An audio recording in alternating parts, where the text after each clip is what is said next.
আসসালামু আলাইকুম। আমি একজন ট্রাভেল কন্টেন্ট ক্রিয়েটর। সেই সুবাদে কিছুদিন আগে বাংলাদেশ এয়ারফোর্স মিউজিয়ামের ব্লগ বানানোর জন্য আমি সেখানে গিয়েছিলাম।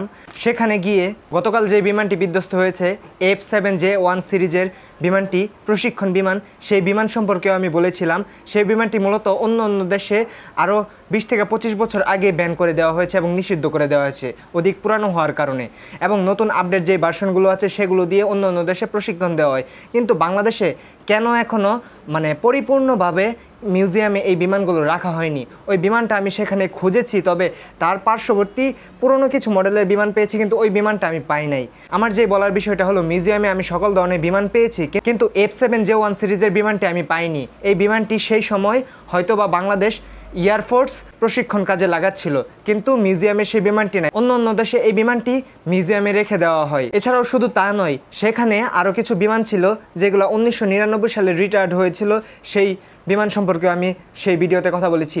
মূল শেষে পরিশেষে কথা হলো, বাংলাদেশ এমন একটা দেশ যেখানে মনে করেন আপনারা কোটি কোটি টাকা পাবেন এবং প্রতিটা কাজে প্রচুর পরিমাণ বাজেট হবে, কিন্তু বাজেট দিয়ে ঊর্ধ্বতন কর্মকর্তাদের পকেট ভরবে। কিন্তু মনে করেন সেখানে আপডেট কিছু হবে না, এবং সর্বশেষে আমরা দেখতে পারবো এইরকম মর্মান্তিক কোনো ঘটনা।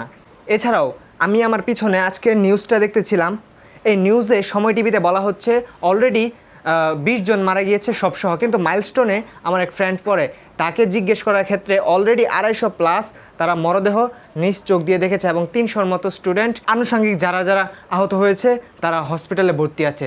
তাহলে কি আমরা আসলে সত্যটা কি সবার সামনে তুলে ধরতে পারছি না? কথা হলো, যখন আপনি 79 পাবেন, 80 দিলে ওটা দুর্নীতি হয়, 1 দিয়ে A+ বাড়িয়ে দিলে। যখন আপনার 300 স্টুডেন্ট, 250 স্টুডেন্ট স্পট ডেট হবে এবং পরবর্তীতে ডেট হবে, সেটা কমিয়ে 20-18 আনা, এটা কোনো অন্যায় না। এটাই বাংলাদেশ।